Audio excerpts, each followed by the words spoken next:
बच्चों, हम CBSE board के एग्ज़ाम के क्वेश्चंस देख रहे थे जो इसी साल 2023 में पूछे गए थे।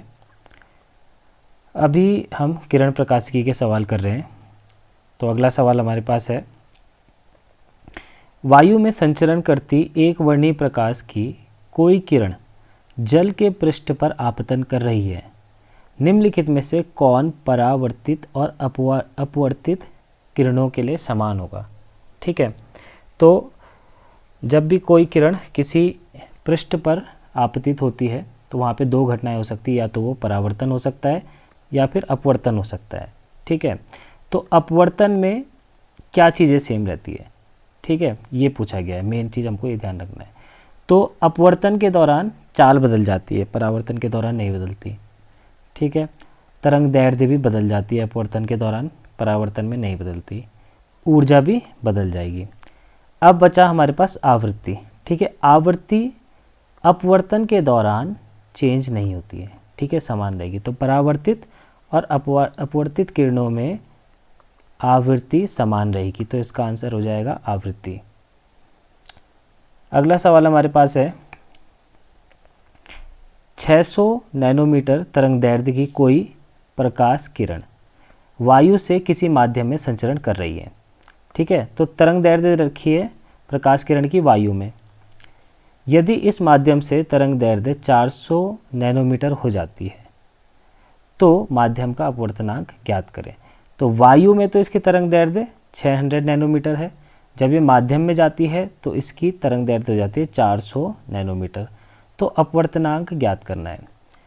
तो इसको कैसे करेंगे, हमारे पास फॉर्मूला होता है अपवर्तनांक बराबर पहले माध्यम में, यानी जो वायु है, वायु में प्रकाश की तरंग दैर्ध्य बटा माध्यम में प्रकाश की तरंग दैर्ध्य। तो हम इसको यही निकाल सकते हैं, 600 nanometre upon 400 nanometre equals to mu.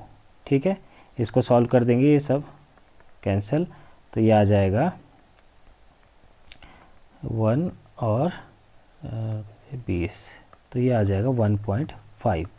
ठीक है, तो आंसर हमारा 1.5 हो जाएगा इसके लिए। सिंपल सा सवाल है। इसके बाद है अगला सवाल, कोई प्रकाश किरण अपवर्तनांक म्यू तथा अपवर्तन कोण ए के किसी कांच के प्रिज्म पर आपतन कर रही है। ठीक है, एक ऐसा प्रिज्म है जिसका अपवर्तनांक तो म्यू है और आपतन कोण ए है। यदि यह किरण दूसरे पृष्ठ पर ठीक ठीक पूर्ण आंतरिक परावर्तन करती है तो आपतन कोण, प्रिज्म कोण और क्रांतिक कोण के बीच में संबंध ज्ञात करना है। ठीक है, क्या बोला गया है हमको, एक प्रिज्म है, इसका अपवर्तनांक म्यू दे रखा है और ये प्रिज्म कोण ए दे रखा है। इसमें क्या दे रखा है, साथ साथ ठीक ठीक पूर्ण आंतरिक परावर्तन होगा। तो जब ये मान लो कि किरण गई, ठीक है, प्रिज्म के अंदर गई, तो ये प्रिज्म के अंदर ही क्या हो जाएगी, वापस सेकंड वाले पृष्ठ में क्या हो जाएगी, परावर्तित हो जाएगी यहाँ पर। ठीक है, तो अब हमको निकालना क्या है, हमको निकालना है आपतन कोण आई, प्रिज्म कोण ए और क्रांतिक कोण आई सी, हम इसको लिख लेंगे, इसके बीच में संबंध निकालना है। ठीक है, ये चीज़ हमको मेन करनी है। तो पहले हम इसका फिगर देखते हैं किस तरीके से होगा। जिस तरीके से हमने पहले प्रिज्म का पढ़ा था वही होगा। ये जब हमने फॉर्मूला निकाला था मिनिमम डेविएशन का, ये चित्र हमने उस टाइम पे देखा था। तो क्या है कि ये किरण जा रही है आई, ये आपतन कोण बना रही है पहले पृष्ठ पे, उसके बाद भी अपवर्तित होती है। यहाँ पे R1 क्या है, अपवर्तन कोण है पहले पृष्ठ में। यहाँ पे ये जो क्या हो जाएगा R2, ये हो जाएगा आपतन कोण दूसरे पृष्ठ में, और ये किरण वापस इधर ही आ जाएगी। तो यहाँ पे इसका हो जाएगा ये परावर्तन कोण हो जाएगा जब ये बनेगा। ठीक है, अब ये जो R2 है, इस केस में ये यहाँ पे क्रिटिकल एंगल होगा, यानी क्रांतिक कोण होगा, जो हमको कंडीशन दी गई है वहाँ के लिए। ठीक है, और क्रांतिक कोण को हम दिखाते हैं IC। क्रांतिक कोण क्या होता है, जब प्रकाश की किरण सघन माध्यम से विरल माध्यम में जा रही है तो जब वह आपतन कोण, ठीक है, वह आपतन कोण जिसके लिए अपवर्तन कोण 90 डिग्री हो जाए। ठीक है, वो आपतन कोण जिसके लिए अपवर्तन कोण 90 डिग्री हो जाए वो आपतन कोण क्रांतिक कोण होता है। तो यहाँ पे ये क्रांतिक कोण हमारा R2 होगा।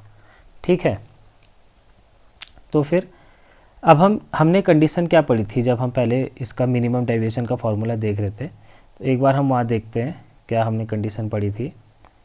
तो जब हम उस टाइम पे इसके लिए मिनिमम डेविएशन का फॉर्मूला बना रहे थे तो हमने ये देखा था कि ये जो R1 और R2 है, ठीक है, यहाँ पे देखना है, ये जो R1 और R2 है इन दोनों का जोड़ A के बराबर आता है।